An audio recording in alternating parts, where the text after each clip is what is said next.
So reestablishing your ability to feel and move different segments in your thoracic spine.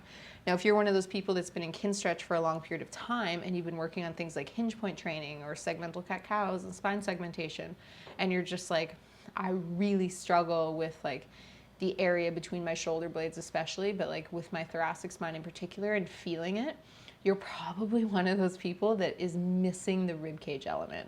So that's one area that I've found in clinical practice or in my physio practice, that there was this group of people that loved the hinge point training and could just get it and would see and feel a lot of benefit, but they'd really struggle in their thoracic spine.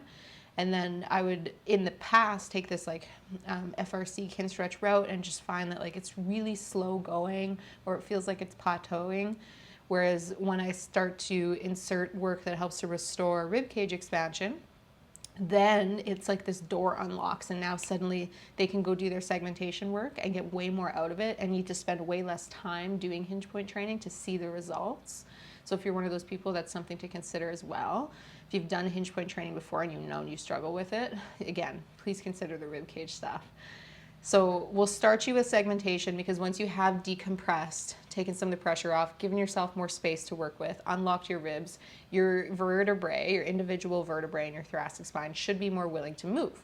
So you have more opportunity to move and train those vertebrae. So that's kind of where we're going to start. And we're going to start to reintroduce your brain to T1 versus T2 versus T3 versus T4 to help your brain map out your thoracic spine, because it loses that map when it gets really stiff. So the only areas that your brain's really going to be aware of are the areas that you have been moving from up to this point.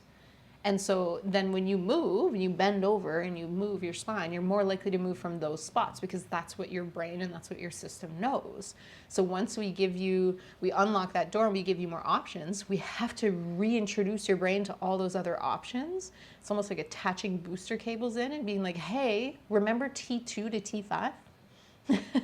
And then when you start to move those vertebrae, your brain goes, oh, right, okay, we have other vertebrae. And as you do that segmentation work, it can be really good at helping you learn to redistribute load and movement throughout your spine, both consciously and subconsciously. So it benefits you when you do the activity, but also when you're not doing it, because once your brain's more aware of those areas, when you just go move your spine and you're not thinking about it, you're more likely to distribute that throughout versus just harp on the areas that you've been harping on up to this point. Hopefully that makes sense.